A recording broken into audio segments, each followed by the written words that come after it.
this is a nothing. Yes, did they play perfect? No, they still win. Yes. What are you doing if the Celtics win the championship? If the Celtics win championship, I might break my sobriety. I might act up. We did it! You got him. All the way. Celtics versus Heat. Celtics in what? 4.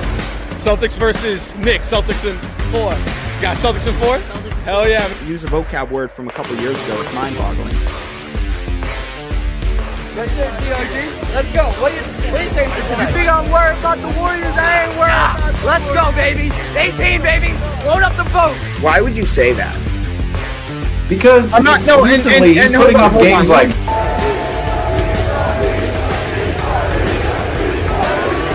above our head for the players. literally right now. But I think when Marcus, especially Marcus, when he got traded, I think that was a wake-up call. You think right now Rob, it's still New York? I do. And when I think of the Celtics dynasty, honestly, one of the first names that comes to my mind is actually Brad Stevens.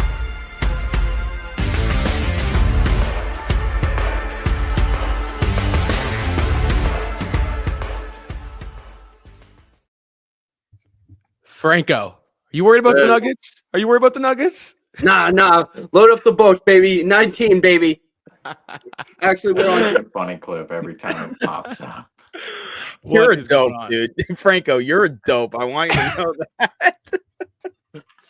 He's also performing a Michael Jordan flu game right now. He is. He's He is. fine. I got it. Gotta He's give it fine. up right now for Franco, this Nuggets game. He's This is fine. one of Jokic him. can't hang. Where's Where's my Franco. applause button? This is a legacy game right now for Franco. What is going on, everybody? Obviously, welcome back into the Celtics Talk Weekly post-game show. I'm your host, Rob Etain. Joined with me are my three awesome, amazing, lovely co-hosts, Seamus Zarlingo, Justin Lowe, and Nick Franco. Guys, we are coming to you. This is like after hours. After Yeah, dark. good morning. Good Yeah, morning. good. I mean, we started. It was the 7th. It was actually funny. I was making the player spotlight for the Instagram, and I put 8 originally, and then I went and I was about to post it. I was like, oh, so it was 7. But Hey, Either guys, would work. Rob Either would Belichick, work. that's hey, rare. you know what? That's progress, folks. That is progress. So Building blocks. yeah, no, right? Just baby steps. However, the Celtics, they were able to pick up a win on the road in the Mile High City, guys, 118-106. Now, the Boston Celtics have just completed their West Coast road trip. They finished 3-1 on this trip, guys. Obviously, an up and down game through and through tonight for the Celtics here. A phenomenal first quarter, and then kind of rocky there in between the edges. However, they were able to close it out in the fourth quarter.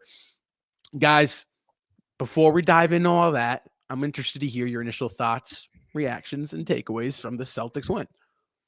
I mean, first quarter, Celtics came out and steamrolled this team as kind of we thought they would do without Nikola Jokic and Aaron Gordon, despite us missing Derek White.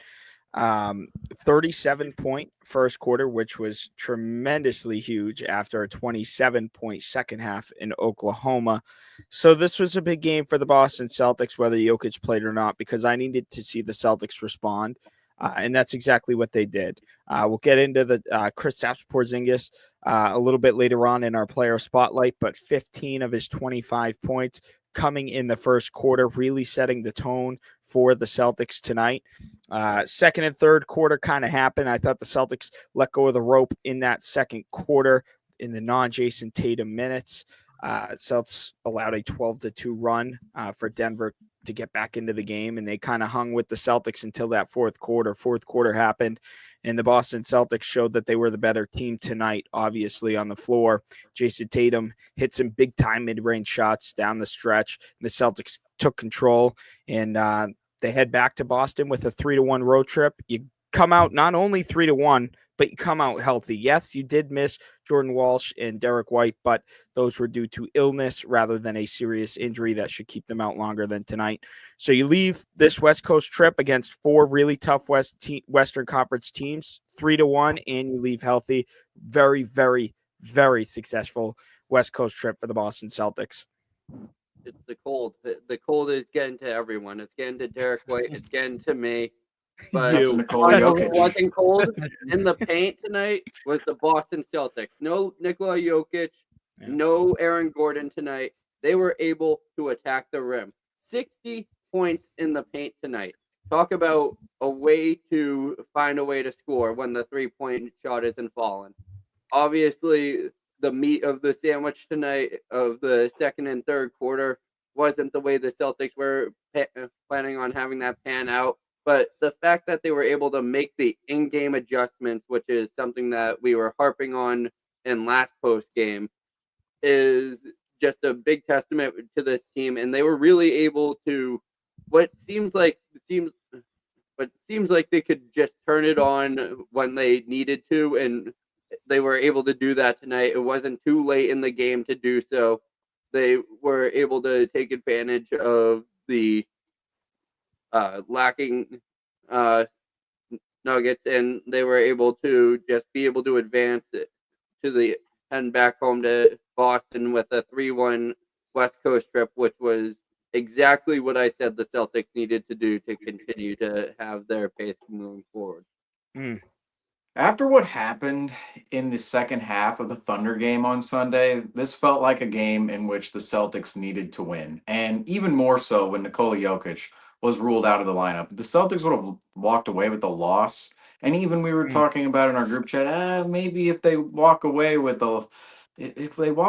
just a little win here, right? It's at the end, I think this win became better and a more satisfying win for everybody. But during the game, everybody wasn't quite satisfied with how this game was actually playing out as it was going along, because there were moments in this game in which the Celtics, it looked like, yes, they were going to run away with the result, but in other portions of the game, the Nuggets came back into the game, made it a game, even took the lead a couple of times, and it almost had that feeling as if, here it comes again for the Boston Celtics. And this one would have been even more heartbreaking without one of the MVP candidates on the floor with Nikola Jokic. So there were multiple reasons as to why the Celtics needed to win this game and needed to win it in the manner in which they did. The fourth quarter was really the championship Boston Celtics team that we know and love. And looking at the numbers for this game, Franco already mentioned, they were mentioning it a lot on the broadcast as well, the points in the paint, 60-46 in terms of points in the paint tonight for the Boston Celtics. 60 points in the paint the other night. Wow, my face, man. That's awesome. The other night, the Celtics, 34 points in the paint in the first half, 65 points in the first half for the Celtics against the Thunder. We thought, oh yeah, here we go in the first half. The Celtics, this is what they need to do in order to beat the Oklahoma City Thunder and a bunch of other teams in the NBA. And they need to take the ball towards the rim and go downhill towards the paint. And in that second half, the Celtics only come out with, what was it, 6 points in the paint? I believe that's the number, was 6 points in the paint. They lost the points in the paint battle in that Oklahoma City Thunder game after being up 34-20 at halftime. They end up losing 42-40. Yet tonight they run away with the points in the paint battle, 60-46. And even looking at other categories in this game, second chance points, 22-11 for the Boston Celtics. There were a couple of moments in this game in which those tip dunks by Kristaps Porzingis, even Luke Cornett on the putback. Luke Cornett's been so phenomenal in terms of putting balls back this year into the rim. I think he's really overlooked in that aspect. And they were actually, Stan Van Gundy, shout out to him, because sometimes he knows these little intricacies on teams. He was shouting out Luke Cornett in this game, saying he's one of the best offensive rebounders and one of the most underrated backup centers in the league. And I believe here on this broadcast, we know that statement is very accurate. And also fast break points, they were talking about on the broadcast as well, 17-11 for the Celtics tonight. And even looking at the assist number, we talked about last game, 3 assists in the second half of the Celtics against the Oklahoma City Thunder. That's pure stagnant offense right there. 27 points. They weren't making shots at all, but 3 assists means you're not passing the ball at all. Tonight, 30 assists. They get back to that 30 number. And when you're passing to 30 assists as a team, that's up near the elite upper echelon of the NBA. And that's where the Celtics have been as of late, outside of that Oklahoma City Thunder game, really outside of that second half in Oklahoma City. And tonight they were back up at that 30 assist mark. And I want to highlight too, Celtics go 3-1 on this road trip. And outside of that second half in Oklahoma City, pretty much every other quarter and every other half of this West Coast road trip, the Celtics passed the test in which we wanted to see them pass. So get rid of that second half in Oklahoma City. The other halves, they were all great for the Boston Celtics. That first half was even great for the Celtics against the Oklahoma City Thunder. And tonight, yes, they slipped up a little bit there in the second quarter, and there were times in the third quarter you can say so. But the first quarter and the fourth quarter of this game specifically, to start the game, you set the tone for the Boston Celtics if you're them. And of course, to end the game, they went and ran ahead of the Nuggets. So great performance from the Boston Celtics at the end of this one tonight. Could have been a little cleaner throughout, but a win is a win considering the circumstances as of late. And we all have to remind ourselves too, this is still January for this Boston Celtics team. The real end goal is later on down the line. We still want to see those good habits be built up and up and up. And right now, I think that's what the Celtics are starting to really do as we go into January, nearing All-Star break. Yeah, I mean, it is the definition of a win is a win. Statistically, I liked what I saw. I think from the eye test, I'm a little bit less optimistic than you guys. I didn't love this whole let's turn it on type of mentality I kind of saw from Boston tonight. I didn't hate it. I didn't love it. All in all, though, road trip wise, I think it was a very successful road trip. I agree. I mean, really over the 16 quarters, right? The Celtics only 16 quarters. The Celtics really only played like about 3 bad quarters. Second quarter tonight, the third quarter against Oklahoma, and then the fourth quarter also against Oklahoma. So I think overall, I was very pleased with what I saw. And I think these are the first steps that Boston needs to take in order to get back on track and have a successful January. However, I do think there are more steps to be taken. And I do think that the Celtics, I'm not going to sit here and say, okay, I'm confident now and the Celtics are back and the Celtics are looking like that 2025 back-to-back NBA championship level. I don't think you can sit here, and I don't think it'd be fair to say where it's like you can confidently say, oh yeah, the Celtics are going to go back-to-back. I don't think you can confidently say that we're at the point where we were last season. Despite only being a 2-game difference in the win-loss column compared to where we were last year. But I will say this. The Celtics in December were treacherous to watch, even in their wins. Even Missoula said it. There's been wins where we've come back to the locker room pissed. You know, we've had issues with some of the wins that we've had this year. I think this is a really, really, really good sign. Right, I get it. The Celtics are third in the association when it comes to a win-loss record and the power rankings, you know. But it makes no sense to me. It does not feel like that. Here's the thing.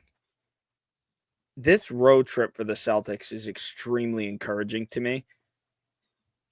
With the circumstances, like Seamus said, we've had a rough December. Celtics, despite the 54-point win before that win against Toronto, Celtics really were not playing their best brand of basketball. Go back to that Indiana game. Yes, we did split the series with them 1-1 on the home court, but that second game, Celtics looked really, really, really worn down and figured out. Come out west against 4 really good Western Conference teams. There's not like a really bad Western Conference team out there. Record-wise, New Orleans, yes, obviously, but they've been bitten by the injury bug horrendously. You know, we're going to get a real good look at them on Sunday. But my point is for how bad the Celtics have been in the last month in terms of, you know, what they've gone through, this is a really good sign to go out on this West Coast trip and come back with 3.5 wins on this West Coast trip, coming home to a Sacramento team who's been on fire. That's going to be another really good Western Conference test for the Boston Celtics, who we'll talk about later on in the show. But I really like what I see from Boston. Tonight, win's a win. You're right, Rob. A win's a win. You didn't have Jokic, but at the same time, that's not when you lay down. Because we've seen this team specifically this year when teams are missing their star players, a.k.a. Indiana missing Halliburton, to Atlanta missing Trae Young. Just the other night, Oklahoma City missing Chet Holmgren. So Celtics have kind of laid their foot off the gas pedal when stars have been out. So I think real quick, Seamus, the one thing I just wanted to add on my initial thoughts. I think the one positive to pull, not one positive, I shouldn't say that. Sorry. The biggest positive in my book you should pull from this game, that Boston didn't have it going in that second quarter, taking jump shots. they instantly went to the rim. And I think that is exactly what you want to see. Which is what they faded away from against the Oklahoma City Thunder. You're completely right, Rob. But I also think in terms of this team turning it off and on, I'm not a huge fan of it either right now. But I also want to look at this stretch a little more optimistically, especially after some of the results we've been seeing, because you have to I think what for Celtics Nation and us included, we look at the Celtics team almost like we look at teams of the past. This is our first season in which we've defended a title and really covered a team in which was defending a title. And I believe the mood around title defending teams is a lot different than a team inching towards a title, because in the past we've really been hitting on points of you need to be building good habits throughout the season and really putting up those building blocks in order to attain that championship. Well, this team knows what it takes for them to ultimately go out and win a championship. And yes, we talked about, okay, the road to the championship is going to be much different this season, and the Celtics, it's going to be a much tougher road to the point where the Celtics are really going to have to play their A game. So they really have to be building up those good habits. Yet at the same time, the Celtics know what their good habits are and what their good habits aren't. And because ultimately the other day in OKC, I think it would take a blind man to really if you looked at the film in the first and second half, it would take a blind man to say, oh yeah, the Celtics, they have no idea what they did wrong. The offense in the second half was stagnant. The offense in the second half was shot chucking. That is the worst form of the Celtics offense. And we know the best form is what you're talking about, Rob, is when they're going down towards the hole, down towards the paint, collapsing the defense, creating options both in the pick and roll and on the perimeter, and even that floater, that of course layup at the rim as well. They're just creating all these options when you're going down aggressively towards the paint, towards the hole. That's when the Celtics are at their best. And we're seeing that in moments with the Celtics, particular during this last, really since New Year's Eve against the Raptors, coming off that horrible Indiana Pacers game that Justin mentioned. We're seeing that more and more often. But I almost want to take this stretch in December and really this season with a little bit of a grain of salt, knowing that we did win the championship last year, that Tatum, I almost said Brown unfortunately left off the Olympic team, but Tatum, White, Holiday, they were all in the Olympics. They continued to play basketball into August. They've been playing basketball into nearly June for the last 3 seasons. And right now, I feel like these are really beginning to start the dog days of the season for the Celtics, because they're just kind of waiting for that moment to turn up. Because I think about somebody as simple as Al Horford right now. Al Horford, look at the amount of threes he took in December. I don't think that's how Al Horford is best utilized. Al Horford is best utilized, yes, as a pick and pop member and somebody who can hit the three every now and then, but he takes advantage of those low post matchups, and you can pass with him out of the low post. I think the Celtics really, in my mind, are waiting to exhaust that part of Al Horford's game later in the season, particularly in the playoffs, when that could be Al Horford's last run in the NBA. I'm just saying it now. If we win the title again, he might retire this season. Rip my heart out at one in the morning. I know. Man. What are you doing to me? But Al Horford right now, it's like if we were to play him in that manner, we would just be exhausting his tank for what would eventually be the playoff run later on down the line. So I look at something as little as that and go, the Celtics, they might not be playing their best basketball right now, but I think this team knows their level in which they can go to. And the turning it on and off is not particularly great for this team, because we want to see those habits built. But we also have to remind ourselves that this is a championship level team that was dominant when they were on their A game and when they were all healthy together last year, which again, only 2 games this year, and Derek White out of the lineup tonight, only 2 games which the top 6 has played together this season. If we get that health good later on down the line, if we get it all straightened out into February, March, April, really March and April, we want to see this team turning up to the next level. Right now, it's on and off, not great, but at the same time, because of the circumstances in which met the Celtics the last 3 seasons and the fact the team won a title, it does feel like there is some complacency from the squad playing in December and January, knowing, all right, the beginning of the season hype is gone, and we're not quite to the playoffs, the All-Star break yet. We don't really need to be playing our best. And Rob, you even said it on a couple of post games ago. The seeding right now, yes, people are looking at the seeding going, "Oh, we're behind the Cavs by quite a few games right now, and it's a margin which we're not going to make up very easily, if at all." Yet, I think it's definitely more important at this point in time, and I know you'd agree with me that going into the playoffs playing well is way more important than the seeding right 1,000. now. Yeah. The I seeding, think because we're giving up the seeding, I believe, in our record. We're just giving it up. But that was almost to be expected out of the Celtics team. After winning a championship, are they going to show up in November, December, January? Are those 3 months specifically? Is the team going to show up? right. We didn't know. Very But good point. going It's a down very the good stretch, point. that's when we're going to start to really watch the good habits play out. But we still want to see them, in flurries and really in big stretches regardless, because we cannot be seeing a 500 basketball team. We have to see the team a loss here and there. That Oklahoma City loss, the second half was putrid.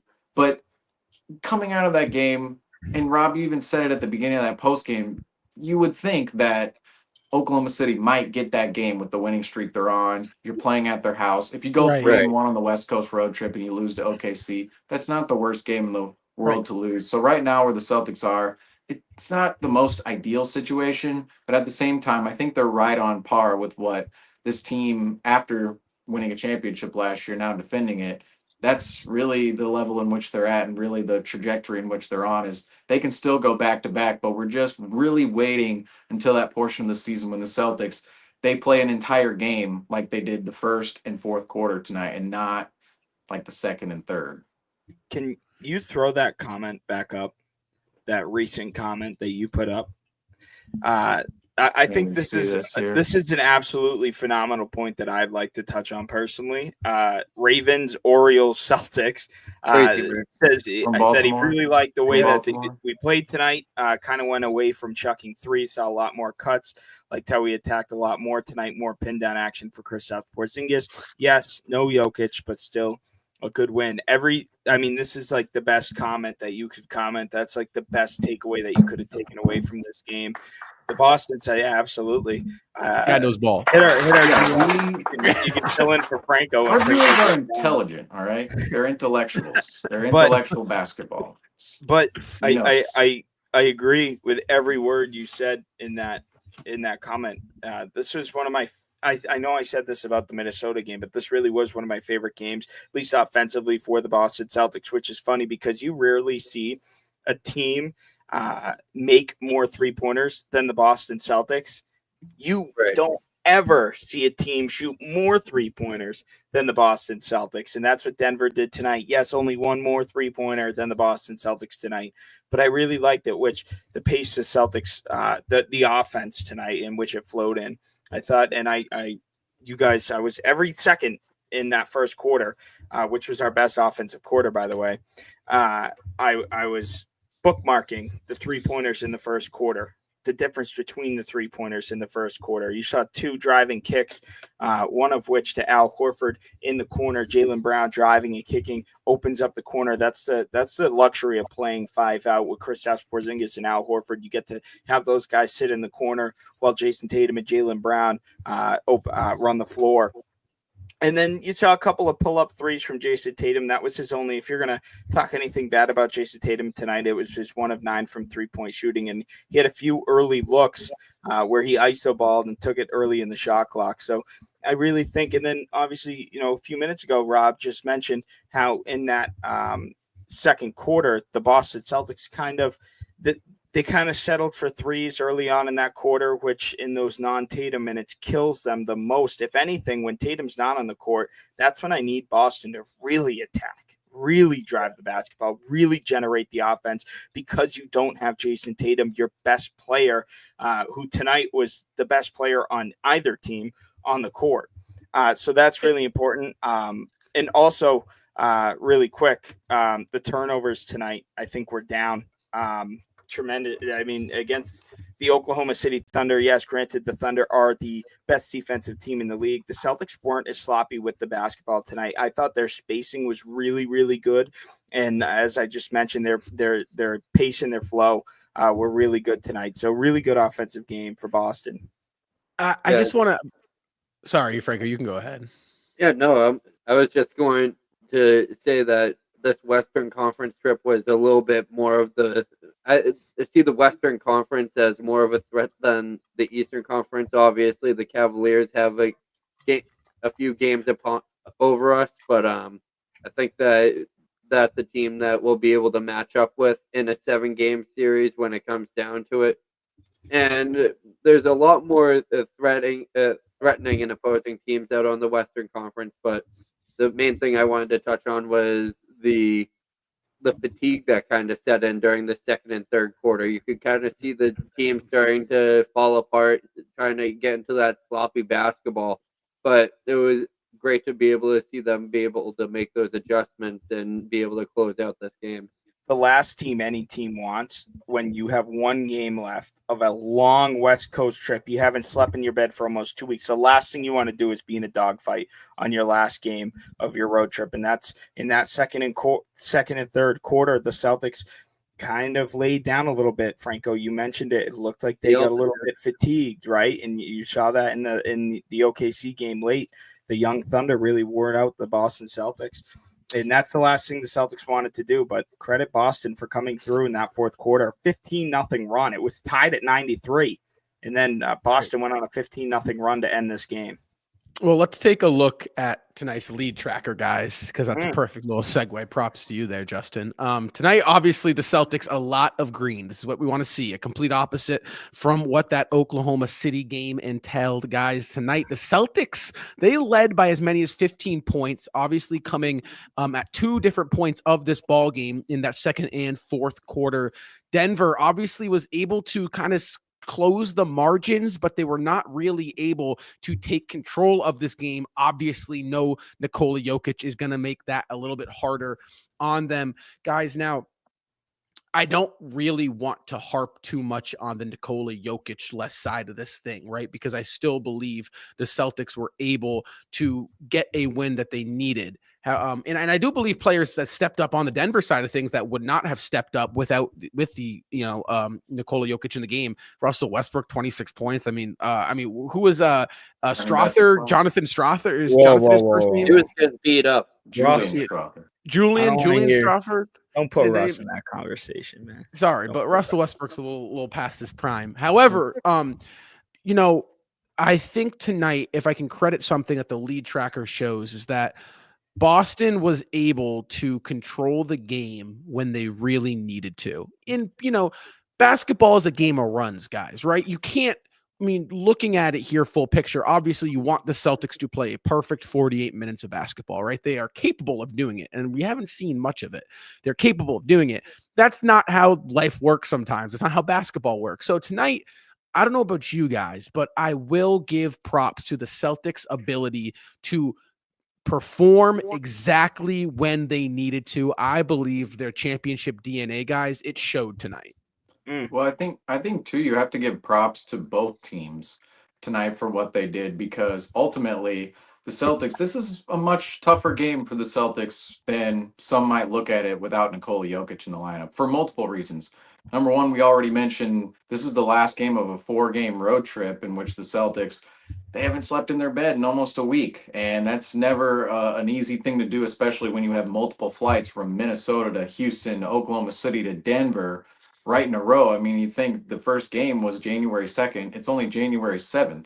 And it's 5 days in between. You're taking, 4 flights in 5 days? That's not easy to play basketball after traveling thousands of miles after all of those flights. But number two, the Denver Nuggets, how they played tonight without Nikola Jokic was not a familiar style of play whatsoever. And the Nuggets, if you have a game plan coming in for a specific team, say for the whole day, right?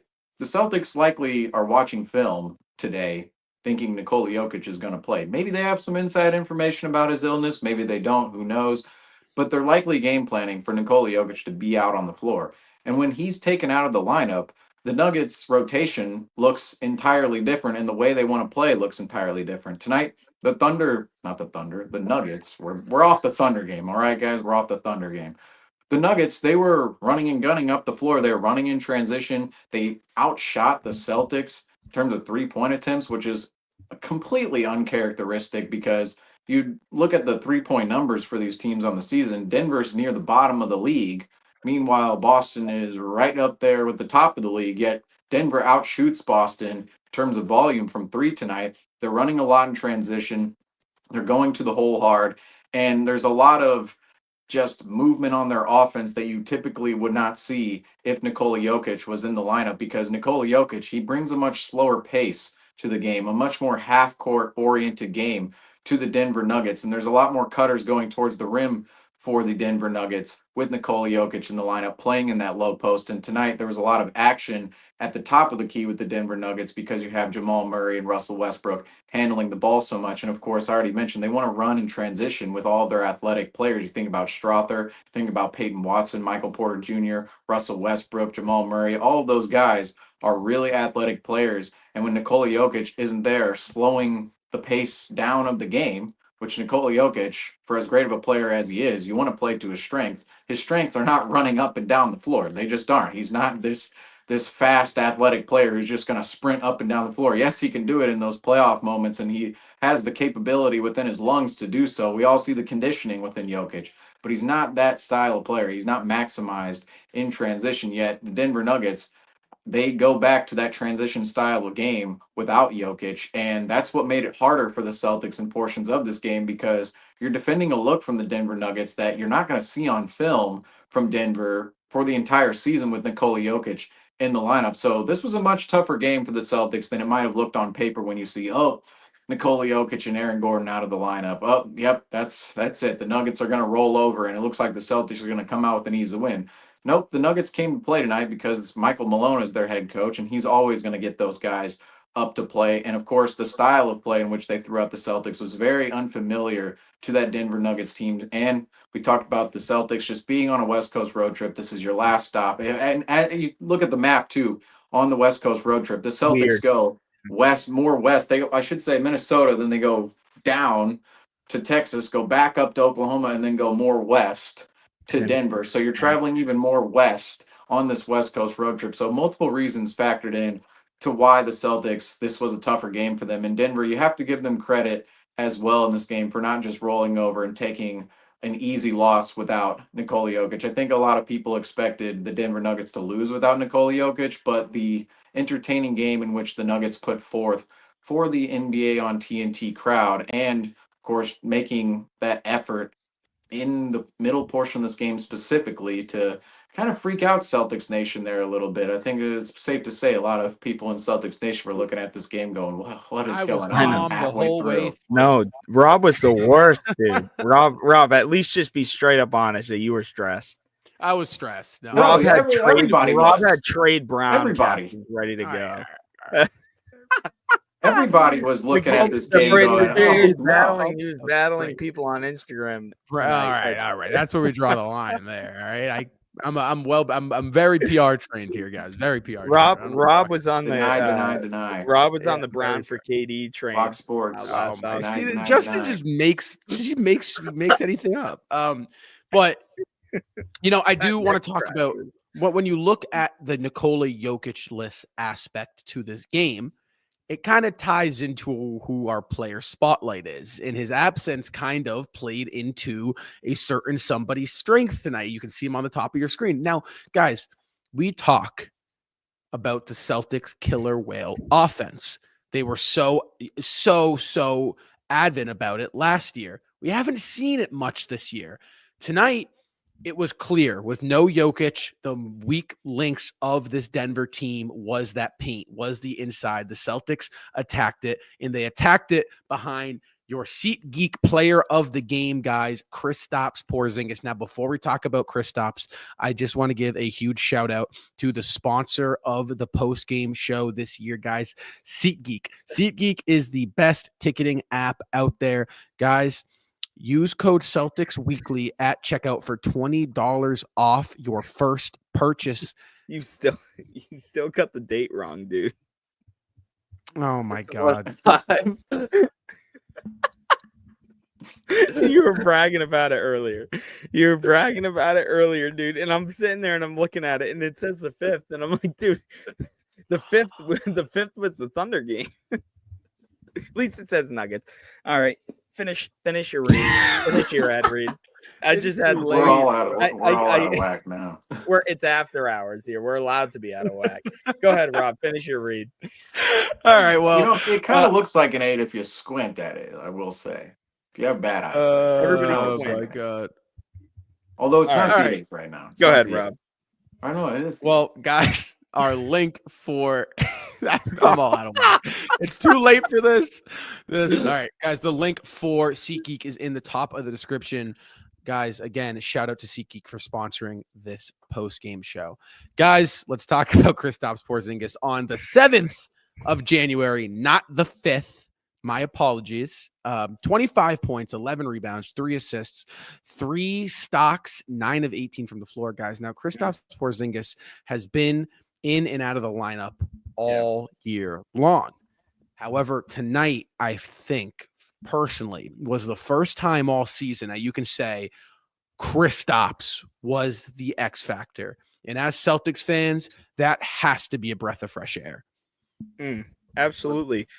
I'll tell you what was a bigger breath of fresh air. Not only was this his best game all season, but whether Jokic played tonight or not, I really needed to see this type of game from Kristaps Porzingis, specifically because he probably had his worst game in a Celtic uniform, in my opinion, against the Oklahoma City Thunder on Sunday.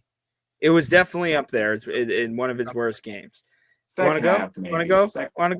Want to go, Seamus? Yeah, because the first half was really good, but the second half was, yes, putrid. I agree. What was with the you there. game he scored? He was like 2 of 12. Was that Indiana? I don't know. There have definitely been some Kristaps stinkers this year. Just saying. Real nice. Like, real totally. Nice. Real nice. I didn't like the way he played against the Oklahoma City Thunder. In a game where your biggest player was 6'8" when Isaiah Hartenstein wasn't on the court, that's a game Kristaps Porzingis needs to dominate in, and he didn't. Tonight, though, he did dominate in this game. 15 of his 25 in the first quarter. He came out firing, really set the tone for the Celtics, and that's huge. 11 rebounds, couple of blocks as well, shot very efficiently from the floor. This is just the Kristaps Porzingis that we're used to. The only issue is poor guy can't stay healthy, and that's why we can't regularly see these Kristaps Porzingis games. This guy is on it tonight. He's on it. He might be our Dick Lipe here. We might have our own Dick Lipe here. You've been wishing for one of those, Seamus. You didn't get a Dick Lipe for Christmas, so maybe you get a Ravens and Orioles fan, or Ravens and Orioles fan. Yeah. But on a serious note, I love what I saw from Kristaps Porzingis tonight. Really capitalized for the Celtics, set the tone early, and was able to finish this game out as well. And again, I mentioned it earlier in the show. It's not the 3 out of 4 games that you won that's the positive out of this road trip. For me, it's coming out of this road trip healthy. And for your 7'3" unicorn to come out of this road trip healthy, that's very important for this team moving forward. He did take a pretty good kick, though. He did. Quarter. But mismatch. That is the name of the game for Kristaps Porzingis, and that was tonight. He was able to take full advantage of being lined up against the smaller, less athletic centers, Dario Saric and DeAndre Jordan, who are a little bit past their day in the NBA. And that he was able to take full advantage of that. And we were actually able to see him play the dominant center role where the Celtics have been needing that for a very long time. And when he's out playing the 3-and-D, playing more like a power forward, that's when he's not at his most effective. It's when he's able to lower his shoulder down, be able to get his looks, be able to force someone who's around like 6 inches shorter than him to put their hands up, and it's just getting tangled up with them, and it's creating. Oh, if he misses the shot, it's a free trip to the line. Right. That's when we're seeing the most out of him. And if the Celtics want to continue to have this dominance or continue to grow upon this West Coast trip moving forward, especially with the matchup against like Sabonis that's coming up, he's going to need to be able to really be that physical player that the Celtics really need, and being able to also have some credit go to the bench depth behind them. They also stepped up as well in the paint. Yes, without Nikola Jokic tonight, you look at the centers on the floor for the Denver Nuggets and the entire personnel field for the Denver Nuggets. The three centers who played tonight: Dario Saric, DeAndre Jordan, Zeke Nnaji. I just want to mention this real quick about the Nuggets. DeAndre Jordan and Russell Westbrook. Yes, Russell Westbrook had 26 points tonight, but Denver Nuggets, it's not 2016 anymore. It's not 2016. DeAndre Jordan, Russell Westbrook, they're just not going to get the job done on most nights here. Just saying, for the Denver Nuggets in terms of some of their offseason signings, yes, you need that veteran presence with all these young guys in there, but man, really turning back the clock with some of the players we saw on the floor, specifically from Denver tonight. But in terms of their rotation, right? Franco loves the old players. Bring out Joe Johnson. Bring back Dwight Howard and bring back 10-day deal. I agree with those. I agree with that. Yeah. Jeff Green had a dunk last night. You must have been going nuts. He was starting the other day against us. The Rockets went from Tari Eason, Amin Thompson, and Jabari Smith shutting down everybody to Jeff Green, who almost lost his job back in 2019 in the NBA. But aside the point there, the center rotation, the big man rotation for the Nuggets called on Kristaps Porzingis to have a great game tonight, because we even saw last season against the Denver Nuggets, Kristaps Porzingis was called upon to go in that low post against Nikola Jokic and both defend Jokic as a 7'3" center and score against Jokic, because that's really a battle of the big man in the NBA right now. And everybody's talking about, threes. Well, Kristaps Porzingis and Nikola Jokic, they are the two most efficient shooting big men in the paint. Forget big men, really, just players in general in the NBA. And without one of them in the lineup, Kristaps Porzingis, it almost felt like he had free reign to do whatever he wanted. And you really look at the shot distribution for Kristaps Porzingis tonight. 18 shots from the floor, only 3 attempts from 3. And he's 1 of 3 from 3, which means he was 8 of 15 from inside the 3-point arc. And some of those were actually mid-range jumpers, in which were not all that great and weren't great shots at all. Some of those were from the high post. But when you saw he got down near towards the paint, that's when he's the most effective, as Franco mentioned. And Kristaps Porzingis, in some of these games, particularly the Oklahoma City Thunder game in the second half, I know, Justin, you say that was one of the worst performances of the season. I won't agree with the first half, because I thought the pick and roll with him was highly effective in the first half. But the second half, Seamus, we lost the game, man. The second half was terrible. Okay, terrible from Kristaps Porzingis. It was 3 chucking all over the floor, just all over the place. Deep threes against mismatches. He was jacking it. Just totally jacking off the catch, just totally jacking it off. And ultimately, Kristaps Porzingis in that scenario, teams love him taking threes. Now, Kristaps Porzingis, can he hit that outside shot and be a little bit more effective from the perimeter at times when the situation calls on it? Yes, he can be effective in multiple ways on the floor, but we want to see the shot distribution, how it is tonight. 3 threes, that's really, really low. But in terms of taking 15 attempts from inside the 3-point arc and hitting 8 of them, that's where we want to see Kristaps Porzingis really operate, because he's a 7'3" big man who can just shoot over anybody and does have that really soft touch jumper in which he just turns around. Oh, I'm 7'3". I have somebody who's 6'8" on me, and I'm just gonna float her right over him, bank it off, just put it right in the bucket. And Kristaps Porzingis, in this game, he was able to do that, and we need to see this out of Kristaps Porzingis more if the Celtics want to go back to back, because although he was gone during the Celtics playoff run, and for the majority of the Celtics playoff run last year, the Celtics are going to need him on their playoff run this year. And he is, talked about him multiple times this year, he is the Celtics Kevin Durant, which makes this team go up to a new level. And it's specifically when he's being used in the ways he was used tonight in Denver. And Kristaps Porzingis, just again on the shot distribution, you got to be taking more 2s than 3s if you're a 7'3" big man. And 3 attempts tonight outside the arc to 15 attempts inside the arc. That is just phenomenal distribution for Kristaps Porzingis. Completely voided himself of the shot chucking that we saw, just hampered the Celtics as a team the other night, and really, really took advantage of the mismatches he had tonight, knowing Nikola Jokic was out of the lineup. So Kristaps Porzingis, very deserving of player spotlight tonight. And moving forward, I hope we see Kristaps on the top of the screen a lot more. So you mentioned shot distribution, and I completely agree with you. In a different aspect of the game, though, Kristaps really has not been super involved in this offense. And right now, this year at least, and I get it, he's been hurt and they're trying to work him back. And they're still really, I mean, Joe Mazzulla said it himself, they're still kind of figuring this whole thing out. It kind of feels like they're in training camp right now with the old five. I think there needs to be times where Jaylen Brown defers to Kristaps Porzingis and they run the second option through KP. And I think they need to be, they did it a lot last year. I mean, there were a lot of times when you looked at the shot chart and it was Kristaps was taking the most shots sometimes. Sometimes he was second behind Tatum. Sometimes Brown was one, Kristaps was two, and Tatum was three.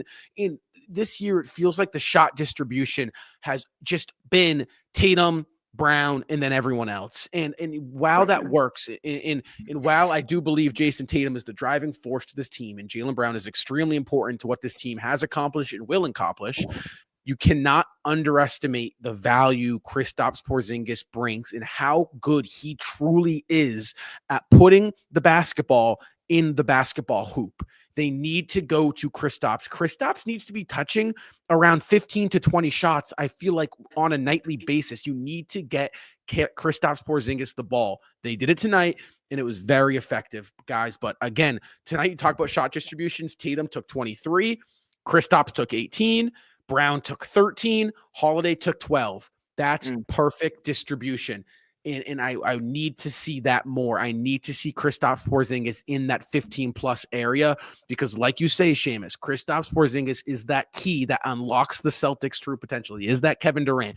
He is that what makes them so much different than the rest of the league.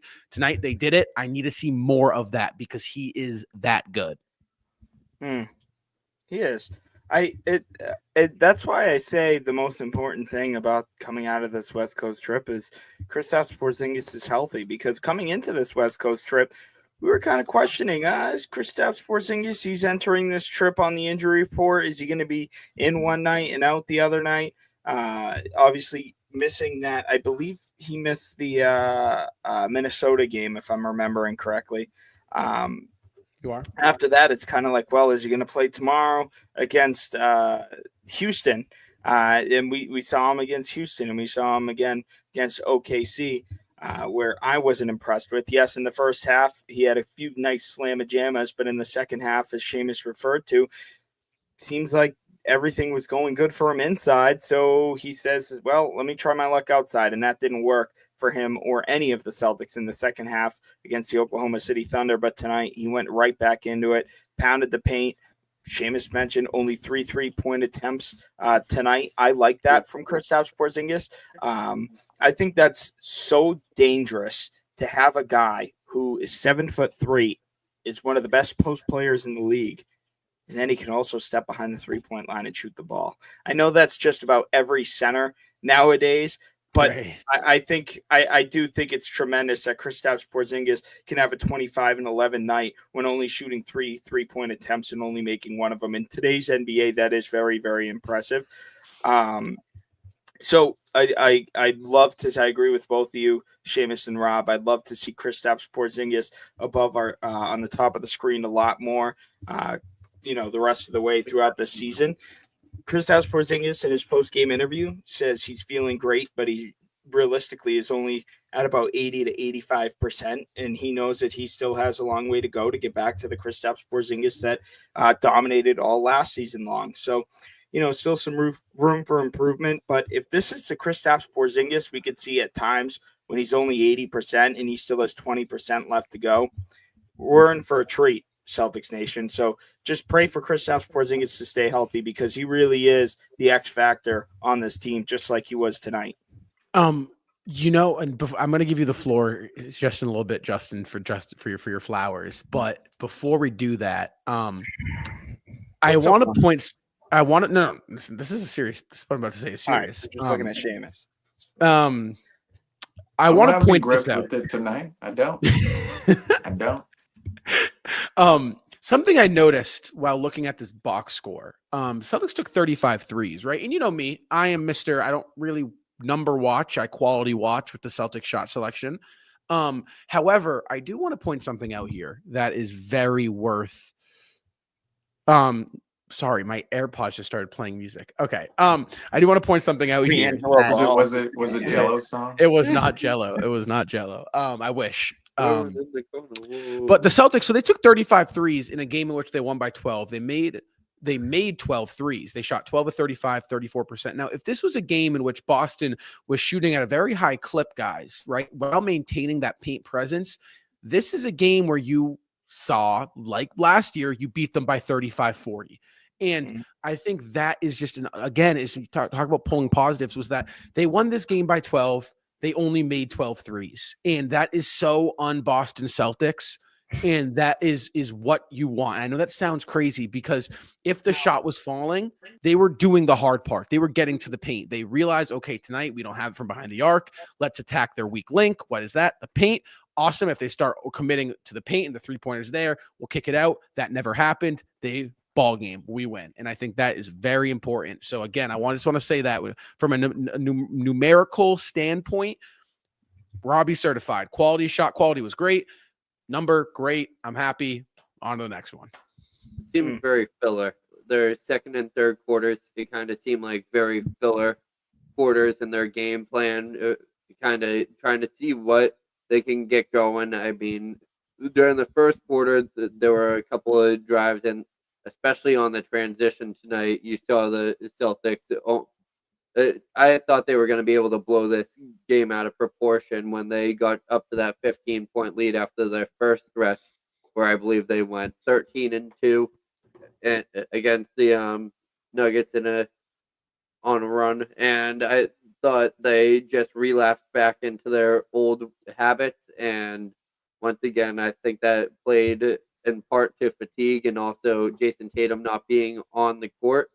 And I think the Celtics should and will be able to find other ways to score. I think if you're taking Tatum out of the equation, that's when Brown should be stepping up into a major role. And then if that's not there, you have Kristaps, and then everyone else can kind of find their own shots as a role player. I think that Sam Hauser was shooting efficiently tonight, and they could have taken advantage of that. Time.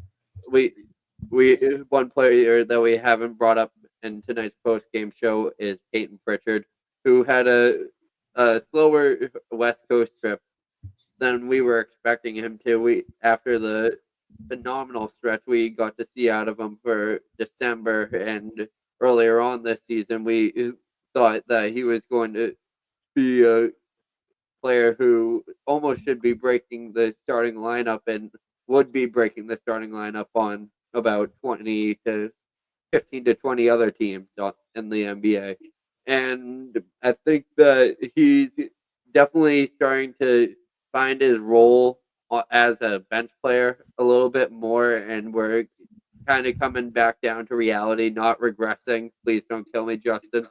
I think that we're going to see him be able to develop into that, and we're obviously due to have those big performances when he is having north of 20 points.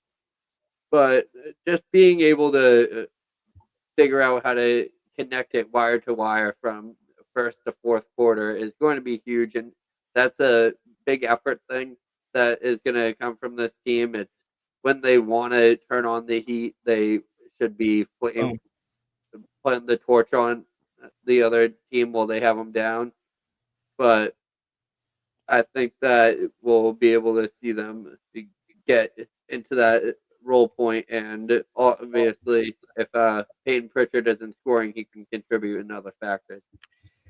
Yeah, I think Rob's point on the whole shot distribution and what he saw tonight, I think that goes a lot with your point, Franco, that you made earlier in the show when you were giving your takeaways from the game, where the Celtics, And I mentioned it in the group chat earlier tonight as well. This game was kind of proving the pudding that the Celtics control their own destiny in terms of they very much so control when they want to play and when they don't want to play, when they want to relax and when they want to push on the gas pedal. And tonight, in my opinion, was again the proof in the pudding. And I think the Celtics are capable every single night of having a game like tonight on the offensive end where they're pounding the paint, where they're grabbing rebounds, where they're driving and they're generating their threes off of driving kicks, off the pick and pops.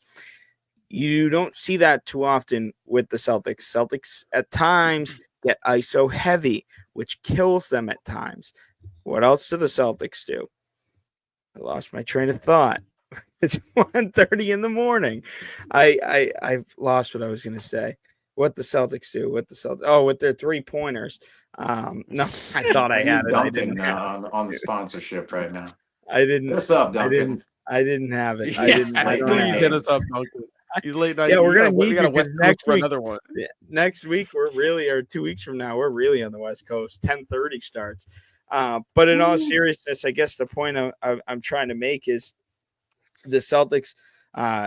There's no reason the Celtics should be early in the games. What they do. This is the point. It came back to me now when I was getting ready to move on. Early in the games, it seems like the Celtics get going from distance and they make a couple threes. And they think they're like hot stuff, and they just don't stop shooting them. And even there's times where even Scal says like, okay, maybe we're getting a little 2-3 happy here. Celtics get 3 happy early on, so I'd like to see the Celtics really kind of come back down to earth, not so much blow the kisses to the crowd early in games, and really engage on the offensive end because you're having a starting lineup. You run a pretty solidly big starting lineup with Jrue Holiday. I think he's 6'4" as your point guard. And then Kristaps Porzingis 7'3", Jason Tatum 7'10" with shoes on. Or 6'10" with shoes on. I mean, come on, those guys should be dominating the post, dominating the mid range. And at times you see these guys hang around the 3-point line, which to me, you're mismatching up against a lot of guys. So I'd like to see the Celtics really turn it on consistently because, listen, okay, say what you want, championship hangover, whatever, Celtics, whatever, they get complacent. There's no way that they don't control when they want to turn on and when they don't. But that's a problem. It is a problem, Rob. And I 100% agree with you. That is an issue. And that's something that they got to figure out because that's not going to fly. That is not going to fly. He's only 19. 7'10". You're never going to let that one go, David, are you? Go ahead, He's a comedian. Yeah. No, but this was kind of part of my point earlier in the post game in terms of the Celtics. They understand what they need to do in order to win another championship. And Jason Tatum even said it after the game. He mentioned the Celtics going downhill and matching the physicality of the Denver Nuggets in this game. So, and even looking at every game since the Indiana game, really that New Year's Eve game against the Raptors, the Celtics have put an emphasis on going downhill, going towards the hole, and really generating their offense off of collapsing the defense, putting multiple eyes onto one guy, and then allowing the offense to flow from that state. And outside of that second half in Oklahoma City, we've seen it a lot lately with this Boston Celtics team, and they undoubtedly know when to turn it on. And unfortunately, during the stretch, they turn it off during times in which not the most ideal times to turn off. Think about the second half in Oklahoma City. We think about even tonight in the second quarter against the Denver Nuggets. And this is where I think, is it a problem? How much of a problem is it really? Because at this point in time, the Celtics, we're getting further on in history with Brown and Tatum. We're getting further on in history with this core of Jrue Holiday, Derek White, Tatum, Brown, Porzingis, Horford, and Horford specifically. Say Horford, he's going to be going on 39 years old into the finals. Kristaps Porzingis, he's almost 10 years into the league. Jason Tatum, Jaylen Brown, they're almost a decade into the league. Derek White and Jrue Holiday's over a decade into the league. All these guys are nearly a decade into the league, if not over a decade into the league. They've won a championship. They've played basketball into March, April, May, and June. I shouldn't mention March. Everybody plays in March. But April, May, and June specifically. And from that, it almost feels like at this point in the year, the team is going, we don't want to turn our energy level up to where we know we need to be, because we need to be there later on in the season Look at when the we want to Cavs. be really running past teams. And so again, where expectations are, we've always had expectations of really building those building blocks, yet there have been building blocks built in past seasons with this specific core. Last season with this top six that we have, but even more so with Brown and Tatum, and Derek White and Peyton Pritchard, Sam Hauser, and Al Horford before that. And from that, I believe it's possible the Celtics look at this point in the season and go, okay, we want to turn it up at times. We want to achieve a good record for at least the second seed, at least the 3 seed in the conference, specifically the second seed right now, because the first seed getting a little out of hand there. We don't want to fall down to 3.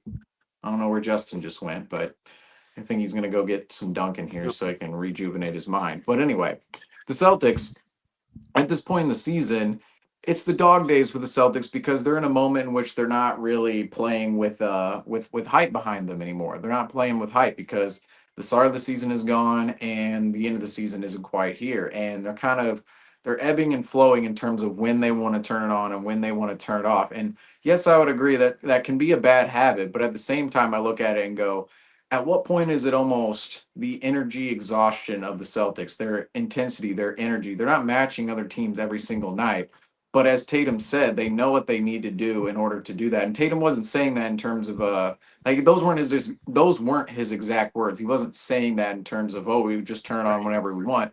But he was specifically saying this is what we need to do in order to turn it on. So looking from that, the team knows, yes, we need to be physical. We need to play with intensity. We need to play with energy. We need to play downhill. We need to play in transition with pace.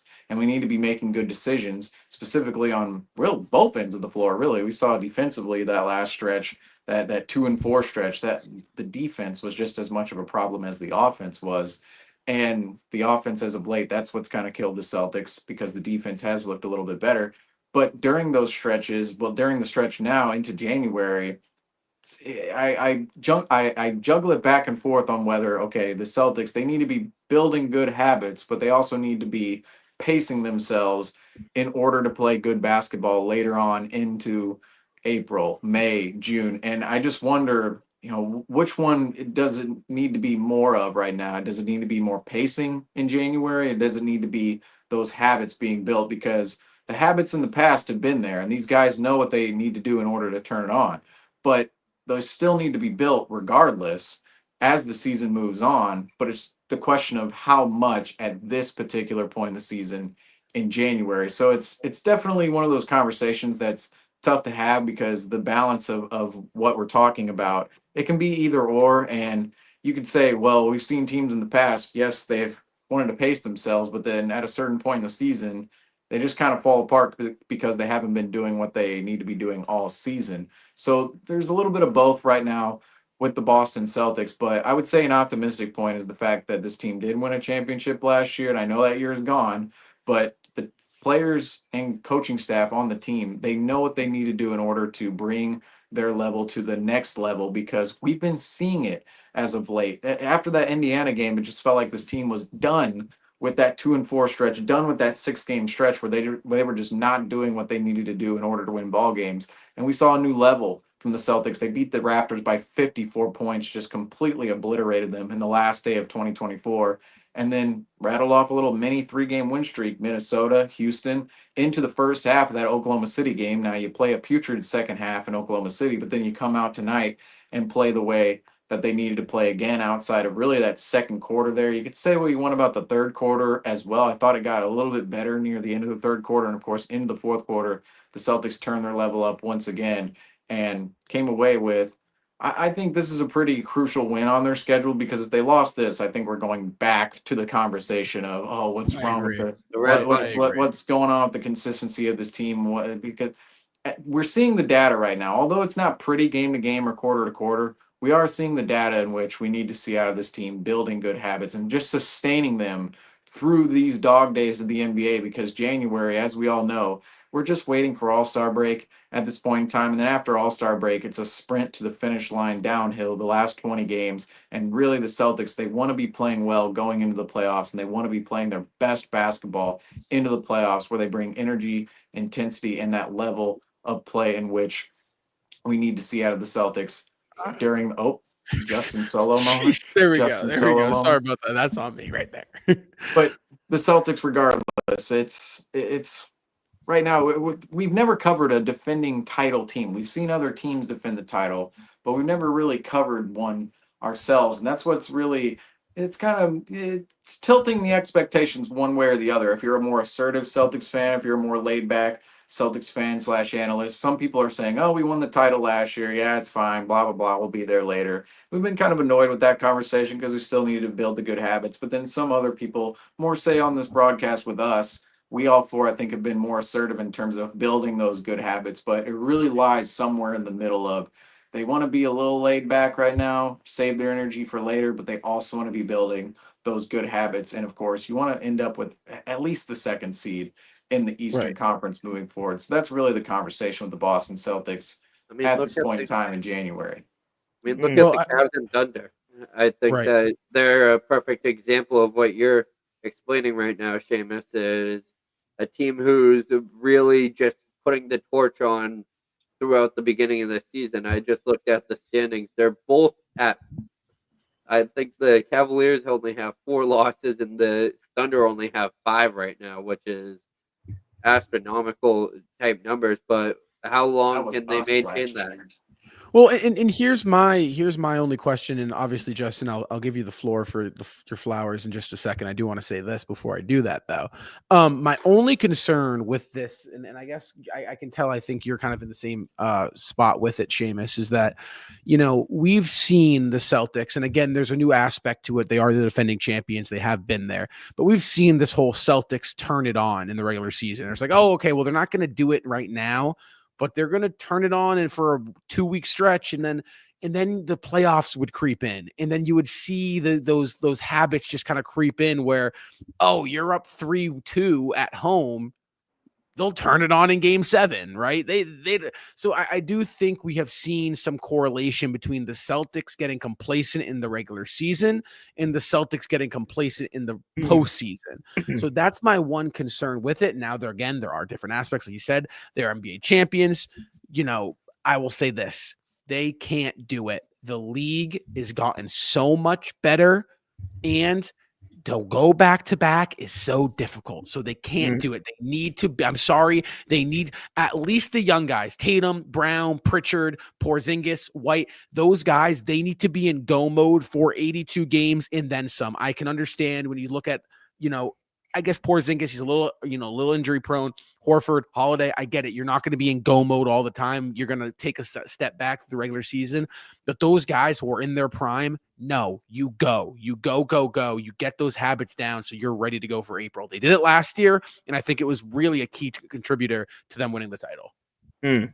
Yeah, if you want to win the title and you want to go back to back, you should be in go mode. You absolutely should be in go mode. And not only win the title, I mean, not only has a team not gone back to back in 6 or 7 years, no team who's won the finals the previous year gets past the second round in the next year. So, if we think it's harder to get to the finals, it's harder to get to the conference finals. You don't even make it to the conference finals if you won a championship in the last 7 years. So, Celtics, obviously, I think they're going to prioritize their health at the end of the day. I think you're going to continue to see Al Horford sit on back-to-backs as well as Kristaps Porzingis. But you have the luxury of doing that with how deep that this roster can be. Obviously, you saw some great minutes tonight from Luke Cornett. You saw some solid minutes tonight from Neemias Queta as well. So talk about that center rotation where your first 2 in that center rotation, one's injury prone and one's a little bit on the older side. You get guys like Luke Cornett and Neemias Queta who have improved significantly in their roles this year. Another guy who just keeps on improving, and I'll tell you right now, this was his fourth game in the last 5 games, scoring in double figures. He got my flowers tonight. Veteran Drew Holiday, who had a slower start to the regular season. Well, fellas, in this West Coast trip, besides that Oklahoma City Thunder game, he's been all over the place. And tonight he was all over every single stat in the stat sheet. Absolutely loved how Drew Holiday played, shot efficiently from the floor, defensively showing why he's still at his age an all-defensive player, one of the best in the league. 19 points, 3 rebounds, flirted with the double-double, 7 assists, distributing the basketball. Franco, I'll start with you, my man. Not player spotlight tonight, but he sure as hell had one chance of getting that tonight.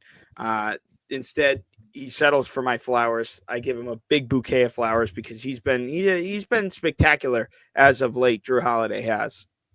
He's the Swiss Army knife of this team. If you're gonna look for consistency within the Celtics roster, you're gonna find it within Drew Holiday. I think that's a player that we were kind of hoping would be able to bring it back to the level that he was able to play at last year throughout this season, and someone who his contributions don't really play into the fact during the regular season, but when it matters the most during the playoffs, that's when you're getting the most out of Drew Holiday. But tonight he was able to almost initiate a lot of those runs that the Celtics went on that caused them to have the win tonight. On the transition, he was starting off with a whole bunch of steals. He was playing some great on-ball defense tonight. When he would get a steal, he would cherry pick it almost to Tatum or Brown, which would lead it into some great plays that would lead to Mike Malone calling a timeout with 5 minutes remaining, and that was the nail in the coffin right there on tonight's game. And I think that he's going to be able to bring that level-headedness to the Celtics roster. He's a very high IQ type player. He's able to play within the Celtics roster no matter who is on the court with him.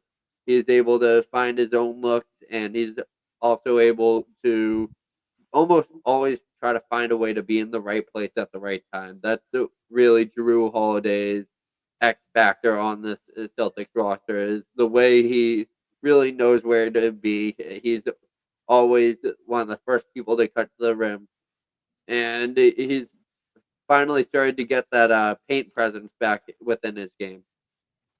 I love the reference of the Swiss Army knife that Franco made about Drew Holiday, because Drew Holiday was doing it all for the Boston Celtics tonight in every facet of the game, defensively, offensively, in transition. Franco, you mentioned it. There are a couple of passes in transition that really got this Celtics team going at certain moments of the game. And I want to mention Drew Holiday's passing in this game. 7 assists Drew Holiday passes to, 0 turnovers on the night for Drew Holiday, contributes to that low turnover number. So passing to 7 assists, meanwhile 0 turnovers. Those are some Tyus Jones numbers right there. Everybody knows. Oh, we got a guest star on screen.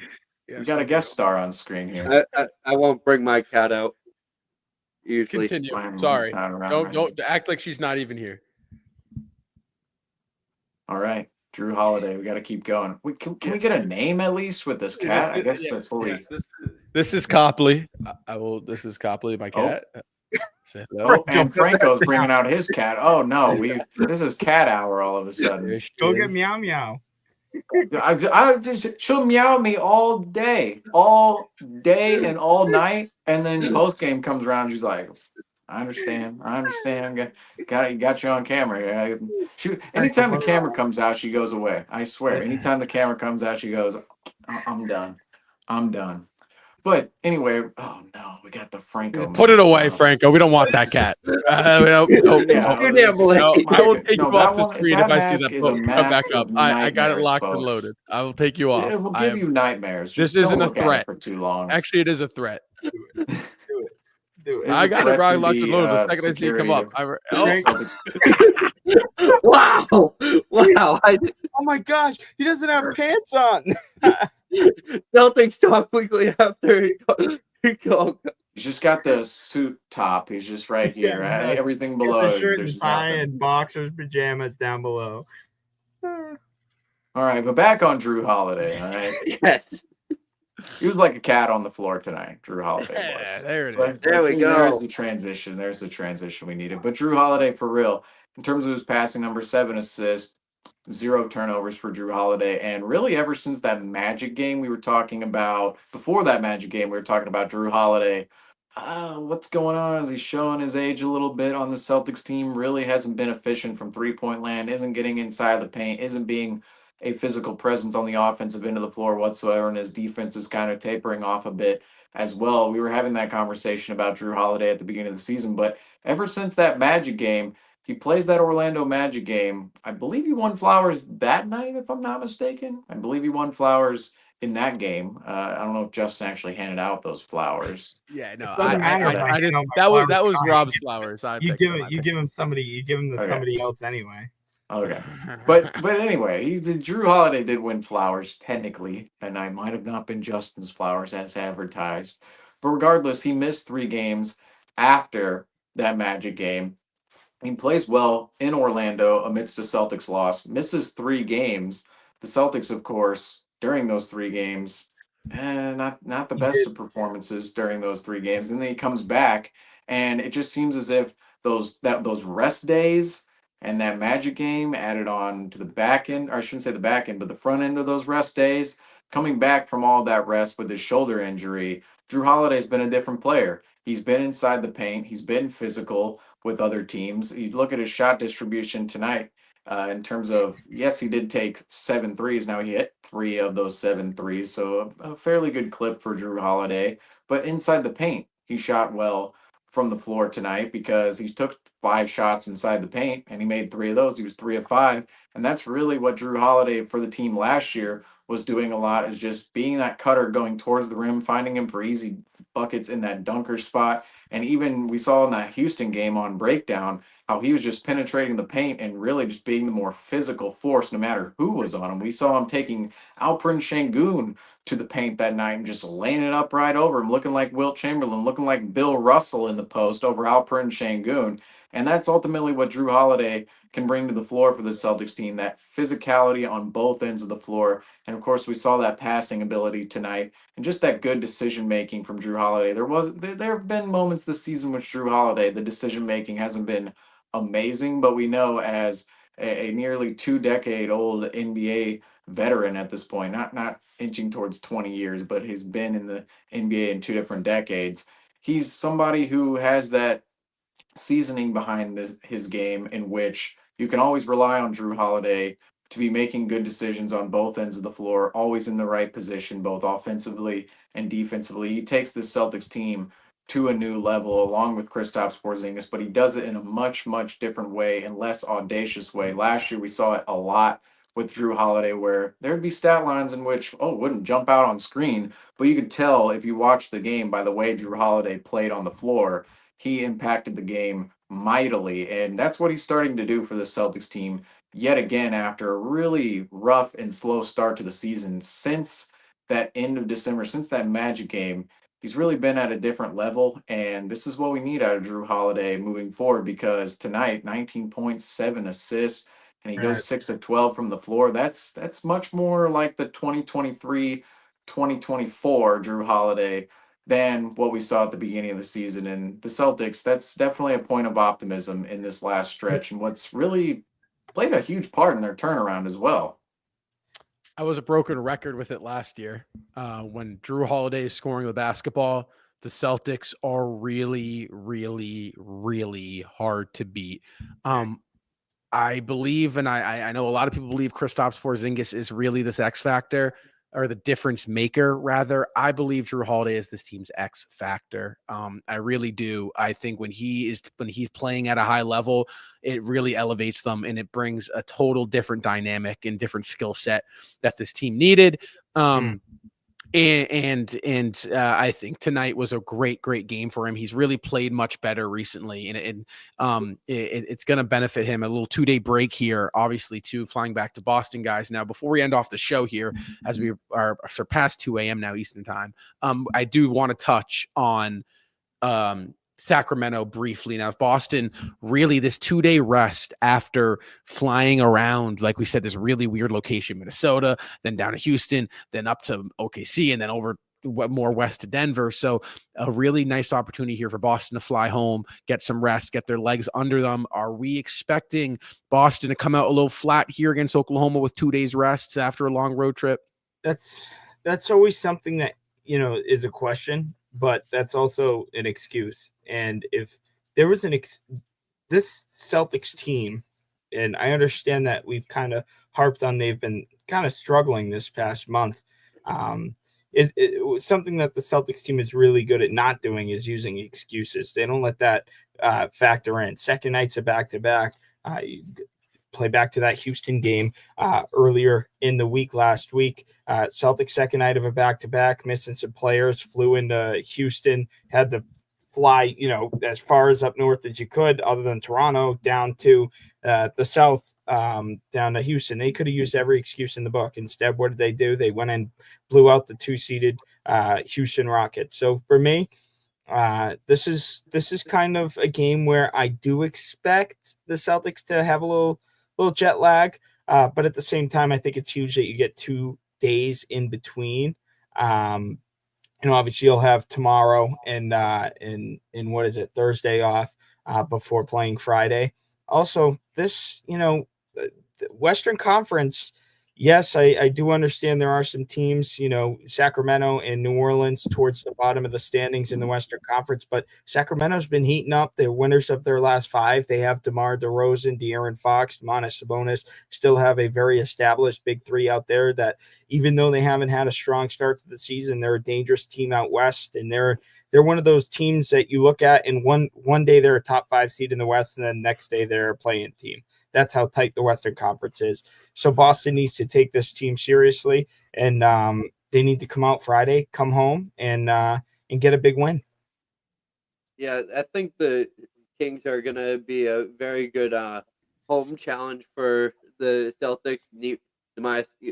Keita's former team, so it might be able to see a revenge game. Just saying that because Randy just joined in on the vlog but on the post game, but I think that it's 2 o'clock. It's fine. But anytime you screw up tonight, Scott, it's 2 a.m. on the vlog. I read Randy vlogs, and that was just the word that popped in my head. But Nimi tonight minus a lead team low -10 tonight. Yeah. But I think that the Kings are a team that really Don't start the Joel Embiid. I'm not even going to show that comment, but I think the Kings are a really interesting team who have really picked it up since they fired their coach, and I think that they're a team that can turn things around, kind of muck things up in the play-in tournament. Always with the beam, but there's no beam in Boston, so I think the Celtics should be able to come out and make a really big statement win. Bean. Oh, we're not even going to let Seamus get his final thoughts. We're just going to end it. Not bad. That's not bad. That's not bad. Cue the music. Looking ahead at this next stretch for the Celtics, I believe this is going to be a crucial stretch in which the Celtics have to pull out a couple wins and if not go 4-1 here, because you have the Kings at home when you come back. Then you have the Pelicans, who are just awful this season. I don't think anybody projected them to be this awful. I know they've had a bunch of injuries, but even with some of the guys they've had in, maybe expect a little bit better of a record, although you look at the top of who's been playing the most, and maybe you don't. But after that, the only road game in which the Celtics play until January 20th, when we go back out onto the West Coast again, is against the Toronto Raptors, and that's a quick flight over Boston to Toronto. It's really not that far. So you have you have the Kings at home, the Pelicans at home, you have the Raptors on the road, and then you have the Magic and the Hawks at home. So this is a stretch in which the Celtics, they're playing more mediocre teams in which they can grab wins against and start building those good habits, but also balance themselves within the roster and play and energy, balance the energy out as well going ahead further into the season. But I want to speak on the Kings game specifically real quick, because the Sacramento Kings, yes, Justin mentioned it, winners of their last 5 after firing Mike Brown. They're playing with that newfound motivation of realizing everybody in the situation right now is realizing how tentative of a situation it is, how volatile of a situation it is, especially going towards the trade deadline. They realize, oh, De'Aaron Fox could be gone, and after De'Aaron Fox is gone, could be everybody else as well. And ultimately, the Sacramento Kings, we've seen with the firing of Mike Brown, they're not afraid of getting rid of anybody from that situation there. But the Sacramento Kings, there's a couple of more reasons as to why they'd be a dangerous team for the Celtics to face in this scenario. Number one, the Celtics, they're coming off of a West Coast road trip, in which we already mentioned. And these are the biggest trap games. Coming back home, we think, oh, yeah, back home, here we go, home cooking again. And then ultimately, what happens? Oh, right, we're tired. We're playing complacent. Oh, we're back home. We think we're just going to win by showing up. And then the other team comes in and smokes us. We've seen that many times in the past with the Boston Celtics, maybe with lesser teams, but we've seen it many times. Secondly, the Sacramento Kings play a fast-paced game. And if they're running up and down the floor with the Celtics, that's when we've seen the Celtics just get completely hectic within their offense and even their defense as well. That's when we've seen teams run past the Celtics literally and figuratively from a score perspective, because they're playing with pace and the Celtics just cannot slow down the pace of the game and cannot play at their own pace. So the Sacramento Kings, they're going to have a bit of an advantage in that. And from that standpoint, the Celtics, they have to mitigate that advantage in that game. But third, right, this point is going to be ultimately a blast from the past, as we saw from DeAndre Jordan and Russell Westbrook tonight. The Sacramento Kings have DeMar DeRozan. Now, DeMar DeRozan, he's not in his prime by any mean, but he's a Celtics killer.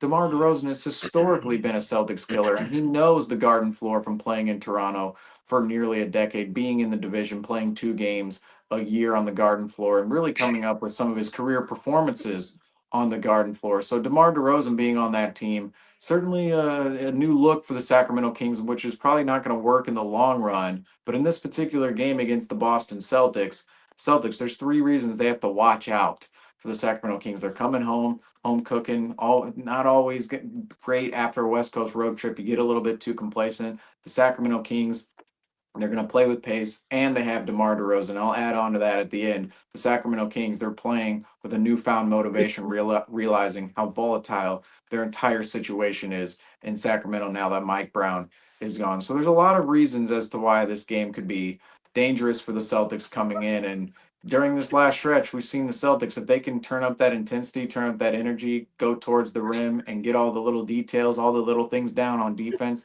they should be fine in this game. But last year, we got to remind ourselves against the Sacramento Kings, it took a Xavier Tillman game winner against the Kings to actually pull out that game and beat Sacramento last year. So he hasn't played since. This year, we gotta watch out for the Kings. Well, it is point to make off of that though, because I think at the same. What were you guys laughing about the whole time? First of all, my goodness, the whole time I was making a point. I'm like, what are y'all laughing about? I'm just gonna keep going. How does it feel? How does it feel, Seamus, when somebody makes a point and they just start laughing, huh? Every night I give my damn flowers out, you're just over there laughing, giggling, and I'm just sitting there trying to be serious. You're giggling at my flowers, telling me they should be handed out to somebody different. So how does it feel? Huh? One time. I just have a couple points to make. All the other ones we handed out. Can I have a couple points after that? Yes, you can. You know what? No, I'm gonna cat's out of the bag for the audience and Seamus. I'm gonna break it down. What they're laughing about, right? I'm cat's out of the bag, literally. Tonight. Do not actually bring that cat out of the bag, Franco. Do not. No. I have to use the bathroom so badly, and I texted them and I was like, hey guys, like when I close out the show, someone make sure you press end stream. I'm gonna go use the bathroom. And then that's right as you started talking. And then you were like, all right, so here's one point, and they're like, and then I got another one, and then there's one more, and I'm sitting over here and I'm like, I knew it had something to do with the bangs. I'm like, I'm getting them on my phone too, and I'm like, it has something it was to do with literally. the bangs I literally texted like, yo, like guys, like when I close after I close out the show. Well, now it's past, so it's like it's just so hard. And I look down and Franco starts laughing, and after somebody starts laughing, they can't keep their cool. You guys are terrible at keeping your composure. Well, it's the worst is when Jack's on, and I can't keep my cool when Jack's on because that's brutal. Well. On that note, but when Jack's off, All right, we gotta end this. All right, you know what? It's 2 in the morning. It's Screw it. It's 2 a.m. Screw it. Guys, thank you so much if you're joining us right now and you joined in tonight for obviously tuning in at 2 a.m. tonight. It was a late one. The Celtics, however, they were able to get the win, a much needed win, and finish this West Coast road trip 3-1 with a 118-106 against the Nikola Jokic-less Denver Nuggets. Guys, Kristaps Porzingis, again, he was your player spotlight. Shout out to you, David, for staying up and watching us. That means a lot as well, guys. The Celtics will be back in action at the TD Garden this Friday, January 10th. That tip-off will be at 7:30 Eastern time. We will have you covered for Celtics Talk Weekly post-game live right back here on the YouTube channel. So if you're not already subscribed, hit that subscribe button. And then, guys, turn on post notifications so you get alerted when we go live. Appreciate you and all you did, Ravens, Orioles, Celtics. So again, guys, cue the music, and until next time, you know the